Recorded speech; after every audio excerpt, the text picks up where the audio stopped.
Navbatdagi savol 57. Kamolning kino disklari sotadigan do'koni bor.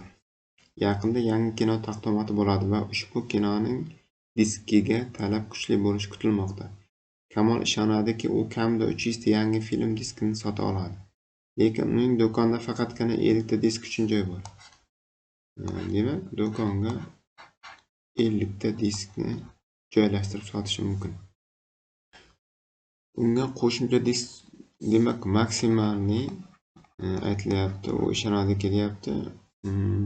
U 300 ta film sotishi mumkin. 300 ta disk.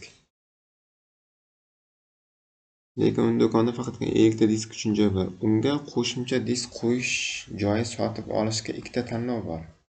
Birinchi tanlov $300 sotib oladi va unga 100 ta disk sig'dira oladi. $300 joy sotib oladi va unga 100 ta disk sig'diradi. Ikkinchisi esa ikkinchi tanlov $650 kattaroq joy sotib oladi. $650. Men dollar yozib yubordim.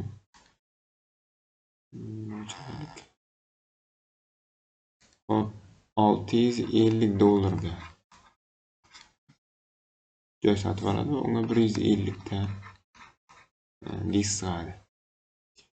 Kamol agarda qo'shimcha joy sotib olmasa, har bitta diskdan $4 foyda qiladi. Ya'ni joy sotib olmasa, mana bu holatda deyapti-da. Boshdagi holatda $4 dan foyda qiladi. Bulardan $4 dan foyda qiladi, faqat mana bu xarajatini ayirib tashlash kerak-da keyin. Har bitta diskdan $4 foyda qiladi. Kamol eng ko'p bilan yangi kino diskini sotib qancha foyda ko'rish mumkin? Xo'p, mana bu holatning o'zida bu 50 ta sig'adi, har biridan $4 dan sotadi. Bu holatda, holat desak, $200 bilan, ya'ni qo'shimcha joy sotib olmasa agar. Endi keyin agar qo'shimcha joy sotib oladigan bo'lsa, u maksimalni 300 ta sota oladi. Endi aytilyapti bu yerda masalada, birinchisi $300 ga joy sotib oladi va unga 100 ta disk sig'dira oladi. Demak, ya'ni 100 ta qo'shimcha sotib olish mumkin. Mana bu holatda ishlayman, bu holatni. 50 tasini $4 dan sotadi, $200 bo'ladi. Keyin yana mana bu 100 tani ham sotadi, uni ham $4 dan sotadi. $400 bo'ladi, jami $600 foyda qiladi. Lekin mana bu xarajatni ayirib tashlash kerak. $300, chunki joyga $300 bergan bo'ladi. Demak, $300. Demak, bu holatdan $300 foyda qilish mumkin. Endi mana bu holat qoldi. Agar 150 ta joy qo'shimcha sotib oladigan bo'lsa, 50 tasi shundaysiga ham o'zining joyiga sig'adi. 50 ta disk $4 dan.